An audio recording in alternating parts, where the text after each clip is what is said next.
Hey everyone, welcome to this video tutorial. This is the second of the theories as part of the theory of methods, and this one is going to focus on the Marxist theories of society. So what's the aim? We're going to review Marxist theories, we're going to look at Marxist concepts, we're going to look at the three different types of Marxism. So we've got traditional Marx, we've got neo-Marx with Gramsci, and structural Marx with Althusser, and we're also going to include the Marxist theory of postmodernity. As always, we will make the synoptic links to education and family and households from year 1, and we will show synoptic links to crime and deviance and beliefs from year 2, which is what's to come. Okay. So to do this, rather than copying and making extensive notes from this tutorial, instead I want you to summarize this in a table, and it looks like this. Okay, there you go, which can be downloaded at the bottom. And if you want to type on it, that's brilliant. If you want to copy it out, that's also okay. If you want to just make notes, that is all right. And you want to make it big, that's absolutely fine. So just to get started, activity 1, Marxist keywords. This time we've got missing vowels. So these are 3 words that you should know about, that you will have come across from year 1. I want you to solve the words and write a short definition. So pause it and then join back in when you are done. So here's the answers to the starter task. So first one is capitalism. So this is the economic system based on market competitions and the pursuit of profit, in which the means of production or capital are privately owned by individuals or corporations. Okay, put simply, it is the pursuit of profit. We have got the bourgeoisie. This is one of the classes that Marx identified, and these are the class that owns the means of production. And the proletariat is also a class that Marx identified, and this is the working class. They are the wage earners. So let's go through part 1. We have firstly got Karl Marx. So like Durkheim, Karl Marx is acknowledged as one of the founding fathers of sociology. He was writing within the 19th century, and like Durkheim, he believed that scientific progress and knowledge will lead to a better society. Okay, so he is a positivist also, but he called his theory scientific socialism. Now Marx focused on the inequalities of capitalism. Now, capitalism is the society that's organised around the creation of wealth and profit. And this is centred on 2 classes, which are the bourgeoisie and proletariat. Now, the bourgeoisie maintain their wealth through the exploitation of the proletariat, and they allow them to do it because they suffer this thing called a false consciousness or a false class consciousness. They don't see that they are being exploited. And he explains all this in this thing called the base superstructure model, which I'm going to give you a little look at. So this is central to Marx's ideas, and this is often referred to as the economic determinist model, in that everything in society is influenced by the economy or the economic base. So what is the base? Now the base is the modes of production, the factories, the materials and the machines, and these are all owned by the bourgeoisie. And it's in these factories that the proletariat are exploited. How? Well, the workers work for a wage. This is usually fixed, it's often at the cheapest possible cost, and the products that they made is sold at a cost which is more than this. So this creates a bit of a surplus. This in turn is the profit. Now you would think that this profit would go to the worker because they've done all the hard work. Instead, it's the bourgeoisie that receive this profit, and they are creating this wealth. So what is the superstructure then? Now these are all the institutions that legitimise the base. It reinforces the ideas and beliefs that stops the workers from realising that they're being exploited. It is legitimised through this thing called ideology. So we're going to have a look at some of these different institutions and how do they maintain and legitimise this capitalist society. And these are going to form part of our synoptic links. So our first synoptic link is from the family, and this is going to review from year 1. So what are the 3 functions of the family according to Marx? Pause this now, add it to your grid, and then join back in.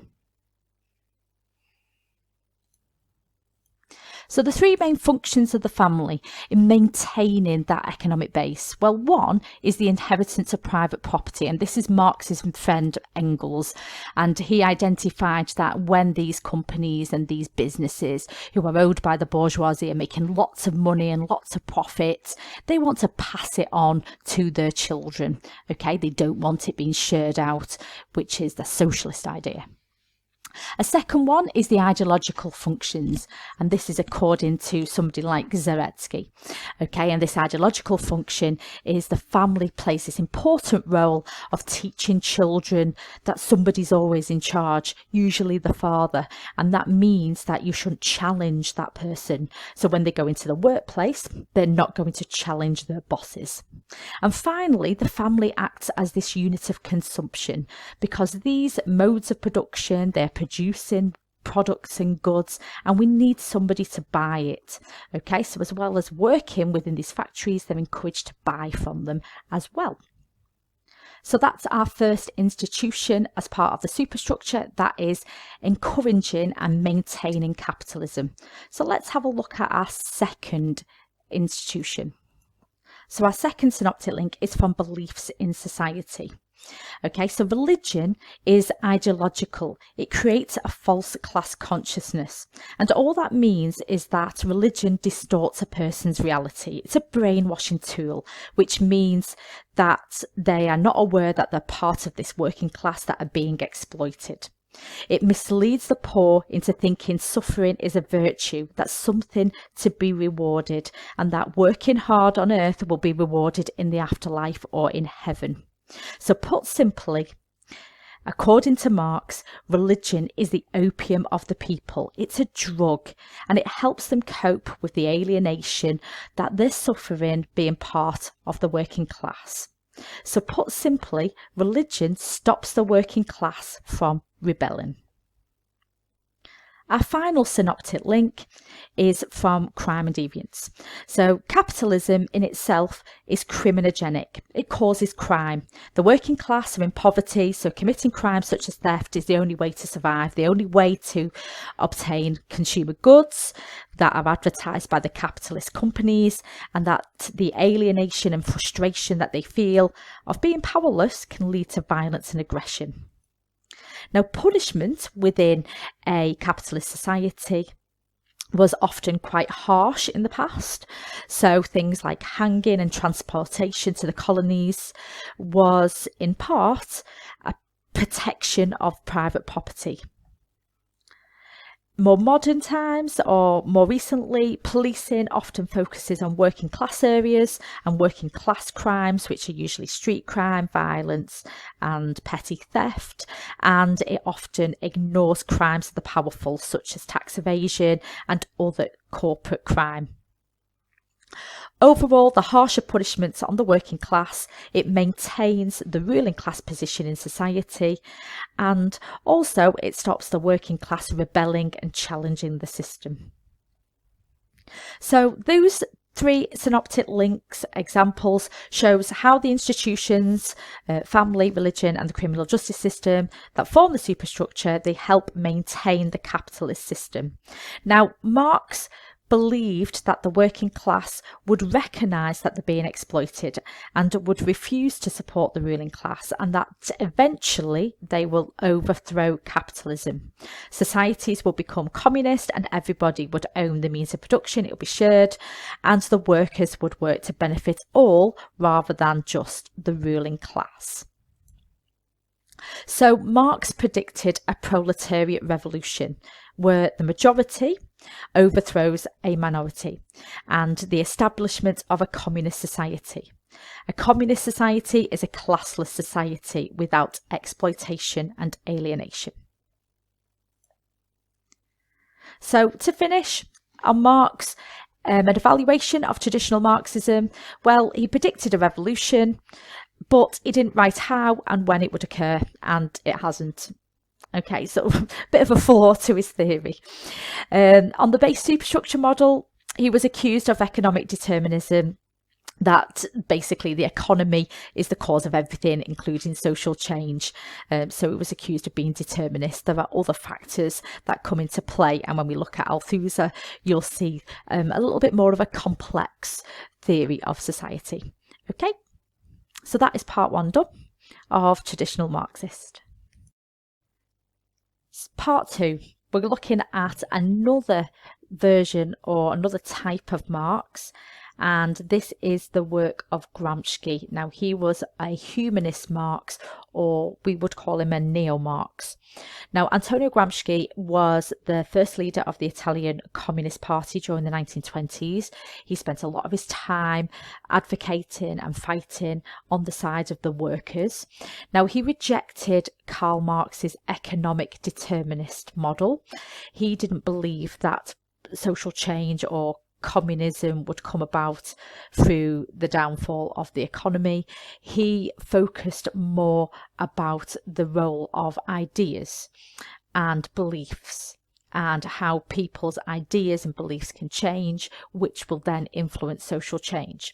And he focused on some of the terms of hegemony and counter-hegemony, dual consciousness, and the organic intellectual in fostering social change. So, according to Gramsci, how is power maintained? Well, he agreed with Marx. It was through coercion, social control, so the police, the army, prison, courts, they all forced the working class to accept its rule. But he looked at this thing through consent as well. Now, instead of using the word ideology, he uses the word hegemony. Hegemony are the ideas and values which persuade the working class that rule is legitimate, in the same way in what ideology does. Now, what I want you to do, I want you to pause my video and I want you to watch this video, because I think it's pretty cool and I quite like the sound of the guy's voice. You'll know exactly what I mean when you listen to it. And just watch it to 8 minutes 30 in and it'll look something like this. Okay, so it's called Hegemony, 10-minute philosophy, but you're going to watch about 8 minutes of it and it'll just overview what hegemony is. It gives you some really nice examples of it, and join back in when you are ready. So if hegemony is the ideas and values that help the ruling class maintain the position, he also identified that the working class has this thing called a dual consciousness, that they can see through this. They can see through the ideas or the ideology of the ruling class. They're actually aware of the material conditions of life. They know that they're in poverty. They can see that they are poor. They are not totally brainwashed, which is what Marx would like you to believe. So Gramsci identified that the working class can form their own counter-hegemony. They produce their own ideas and their own alternative vision of how society should be run. And this is led by organic intellectuals who can lead the revolution. So let's have a look at the synoptic links. Number 1. So this is beliefs in society from year 2. And we could argue that religion has a dual character. This is different from the traditional Marxist approach that religion is this ideological thing which brainwashes the poor into working hard because they'll be rewarded when they go to heaven. Now, Gramsci identified that actually religion can do two things. It can also help workers see through the ruling class hegemony, and it can give them visions of a better world. And how does it do this? It's through the clergy. Now, the clergy act as an organic intellectual, and these are educators. They can organise, they can act as leaders. And we've got an example here from Father Torres in Colombia. So Father Torres helped workers and peasants fight oppression under the protection of the church. These priests took the lead in developing literacy programs, educating the poor about their situation, raising awareness and mobilizing support. Okay, so he helped on the revolution side. Okay. Our second synoptic link comes from education. Now, this is Paul Willis, and you should recognise him from the education topic, Learning to Labour. Now, these 12 working class lads, they developed their own counter-hegemony. They developed their own counter-school culture. And what happened there was that they saw through the ideology or the hegemony of the school, which was meritocracy, that you should work hard, you will be rewarded. through working hard, and they saw through that. They knew that their position was being working class, that they were destined for working class jobs. So what they did was they rejected the school rules. So we can see Gramsci's ideas of hegemony and this idea that people have free will. There's an element of free will that they can use to reject the capitalist or the ruling class ideas. So to evaluate on free will, Gramsci overemphasises the role of free will and choice. Workers might see through the ruling class hegemony, but they might be reluctant to do anything about it because they fear unemployment. So part 3, we turn our attention to structural Marx, and this is through the works of Louis Althusser. Now, he was a French sociologist, he was a structural Marxist, and from the 20th century, his main ideas stem from a critique of the other two Marxists. He replaces Marx's determinist-based superstructure model with a more complex structural determinism, which I'll outline in a moment. He also identifies that there are two apparatuses or tools that the state used to ensure that capitalism is reproduced and maintained, which is the ISA and the RSA. So let's have a look at structural Marxism. So Louis Althusser, he criticises the other two Marx. Firstly, he doesn't like Karl Marx's base superstructure model. He accuses it of being determinist. He also doesn't like Gramsci's idea of free will. He believes that is an illusion. So he replaces the base superstructure model, which is based on a one-way causality, that the economic base determines everything about the two levels, which is the base influences the superstructure. He replaces this with a more complex system called structural determinism. Now, this is similar to Marx to begin with. We've got an economic base, and we've also got the ideological, which is very similar to the superstructure of the institutions shaping how the people see the world that they live in. But he adds in a political system as well.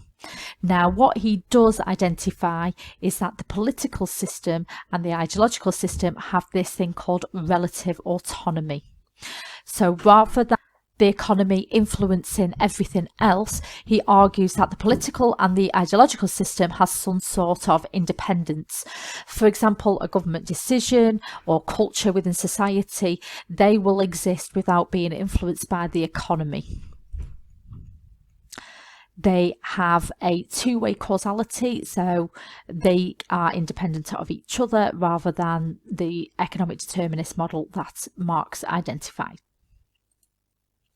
So Althusser argued that to avoid capitalism collapsing, specific conditions of existence must be met.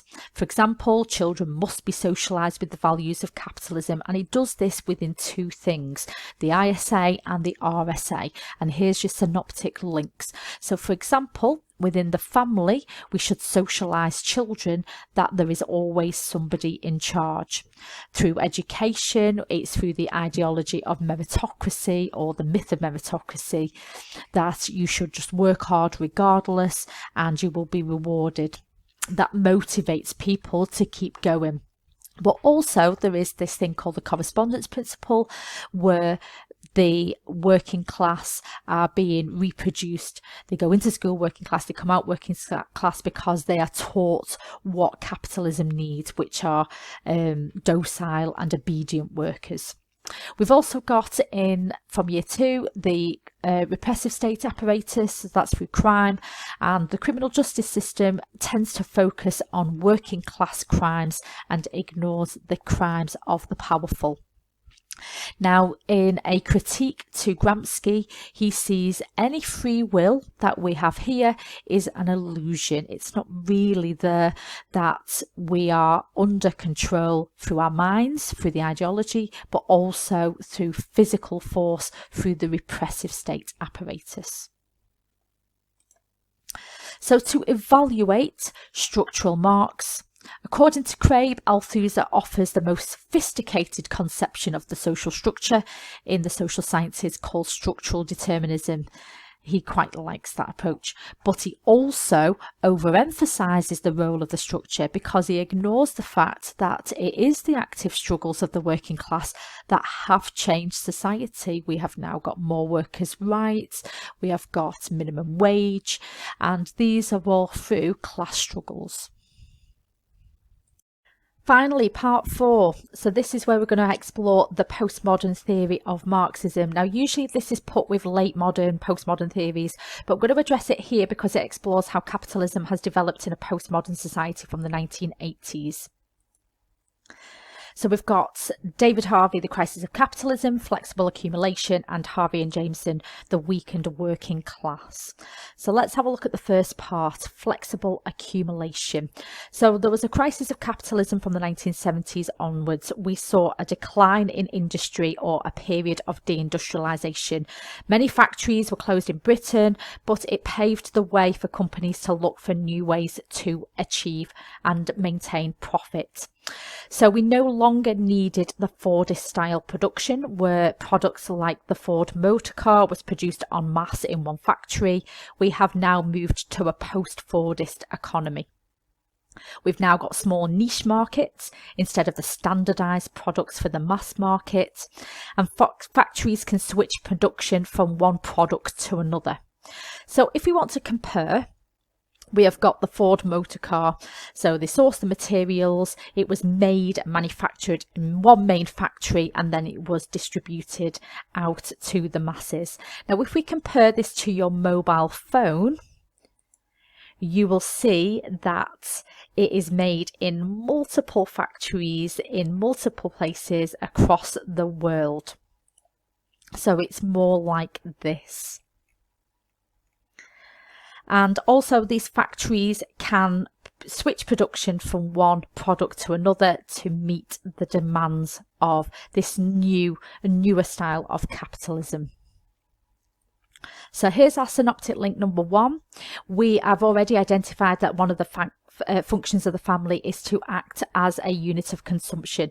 So in this postmodern Marxist capitalism, we've got constant switching of products, which encourages shifts in fashion. And what we've got now is families are encouraged to keep up with the Joneses, looking at their neighbours. Oh, they've got a new car, we need to buy a new car, etc., etc. But also through adverts, we have got children who are pestering their parents for the latest toys, the latest gadgets. They're being bombarded with images. Okay, so we've got the family acting as a unit of consumption. Our second synoptic link is from education.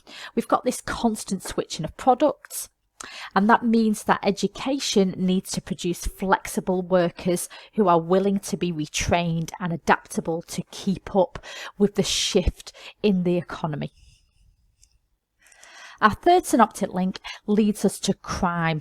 Okay, so now these companies are able to move the factories, they are able to shift the modes of production to different places. We are starting to see new types of crimes.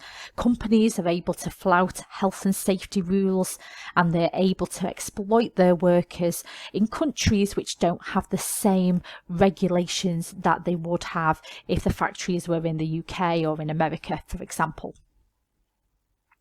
A final view from Harvey and Jameson is that the recent changes of the political system and also of capitalism, this has weakened the working class. Instead, there are lots of different opposition groups like environmentalism, women's liberation, anti-racism, amongst others, and that means we've got this weakened working class, or a divided working class, that are unable to provide a revolution. They can't challenge the system. So to evaluate, postmodernism has left a fragmented opposition groups. It abandons the idea of a working class revolution. However, this theory of Marxism relates to recent social changes to the nature of capitalism and offers some sociological explanations for it, which postmodernists on their own fails to do. Okay, so massive thank you for watching. This video tutorial has explored traditional Marxism, neo or humanist Marx, structural Marx, and also Marxist view of a postmodern society. Just check that you've completed your summary grid and notes. Okay, and I shall see you again for the next one. Bye.